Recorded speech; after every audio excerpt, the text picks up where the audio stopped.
Hello guys, welcome back to our channel. We are so excited to have you again.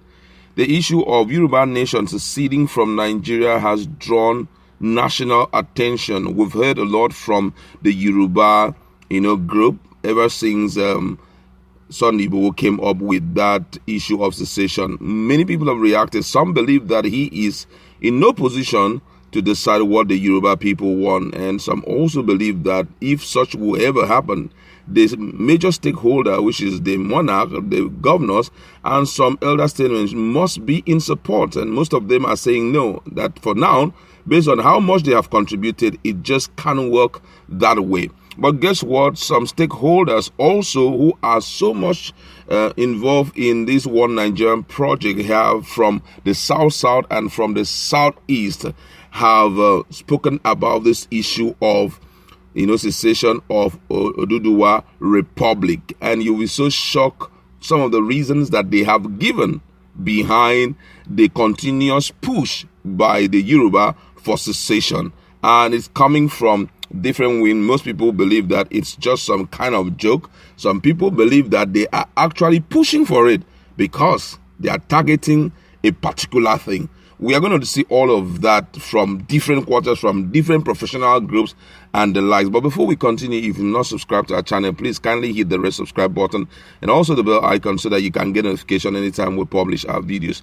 According to the news, Yoruba activist and promoter of self-determination for Yoruba ethnic group, Mr. Sunday Adeyemo, better known as Sunday Igboho, declared last week Wednesday that Yorubas were no longer part of Nigeria and announced the birth of a new nation called Oduduwa Republic. He cited grave injustice done to the southwest region by the central government of Buhari and wondered if Yorubas have now become slaves in Nigeria. He dared Yoruba politicians to campaign publicly for any elective post under the present arrangement. The new leader of Yoruba socio-cultural group, Afenifere Chief Ayo Adebanjo, has stated in an interview that the elders in the region were finding it difficult to restrain their youths from expressing their frustration in the way they were being governed, while restating his stand on restructuring of the country. Other stakeholders in the Nigerian project from the South and the Southeast region, however, welcomed the birth of Oduduwa Republic with mixed reaction. While some describe it as a joke carried too far, others argued that it should serve as a wake-up call for the political leaders at the center to do the needful and restructure the country.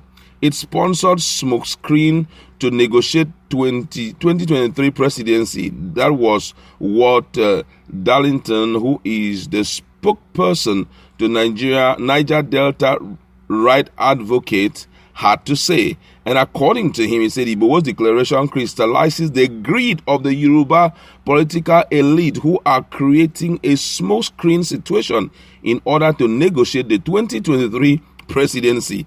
This was nearly some same method applied pre-1999, although it came via different circumstances that drew national and international sympathy. For me, Igboho is serving the interests of some Yoruba elite who are simply engaging in a power game. How come this Igboho suddenly became a Yoruba champion after the NSAS protest and has gained so much media prominence? Whose interest is he actually serving? The Yorubas are going nowhere. Igboho is a creation by the Yoruba elite to negotiate for power. Another person also reacted, talking about the national president of Ignoring National Council, INC, Chilox Godson. He described the declaration of Oduduwa Republic by Sunday Igboho as a plot by the Yorubas to negotiate themselves into power. The INC president said that there was nothing to show the seriousness in the declaration, as it was not possible to declare a nation without forming a government. According to Godson, he said the position of Sunday Igboho in the declaration of Oduduwa Republic, from our own perspective, looking at the historic antecedent of the Yorubas, we see it as a political bargain for 2023 presidency. One, there are formalities for declaration of sovereign nation, but those formalities have not been followed. You don't declare a nation just by coming to the news media to announce it. He has declared a new nation but still using currency of the whole nation and living in that same nation. He is still obeying the law of that land. Why has he not constituted his own government? No president, no cabinet members. This is just a child's play.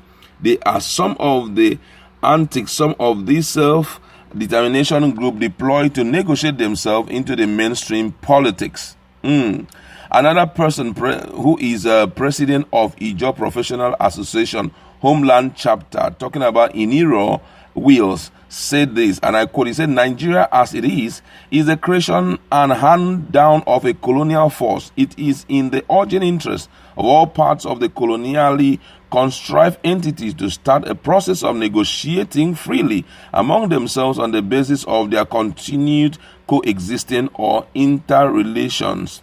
Nigeria is currently a failed project. It is time to renegotiate the country into a successful and prosperous nation. Sadly, only the leaders and political authorities of the South and Southeast region are sleeping on this looming reality, as they have failed till date to instigate internal consultation that can throw up a strategy for positively reinventing Nigeria. If you are sleeping, you can't blame your neighbor for being awake. Another person who also talked about the issue, talking about the convener of South Reawakening Group, Joseph Amba Kederemo, says, and I quote, he said, we should ignore all these people whom I will refer to as self-seekers. This has become a recurring decimal in our body politic because they rear their ugly heads whenever we approach a critical election year. We should remind these anti-democratic forces for what they are. Sunday Adeyemo Igboho is another scam, just like Nnamdi Kanu and Asari Dakubo, who are out to scam the gullibles among us. We shouldn't dignify them with any response. Sunday Igboho is not the one to speak for the Yoruba nation as we know it. Neither is the likes of Kanu and Dokubo to speak for their respective ethnic races. We in the South region have passed through this part before. And what did we achieve even when our own son in the person of Goodluck Jonathan became president? What did he do differently to benefit the region? We can recall that Goodluck said then that he would not be the one to organize Nigeria in the heat of the same agitation that has raised its ugly head again.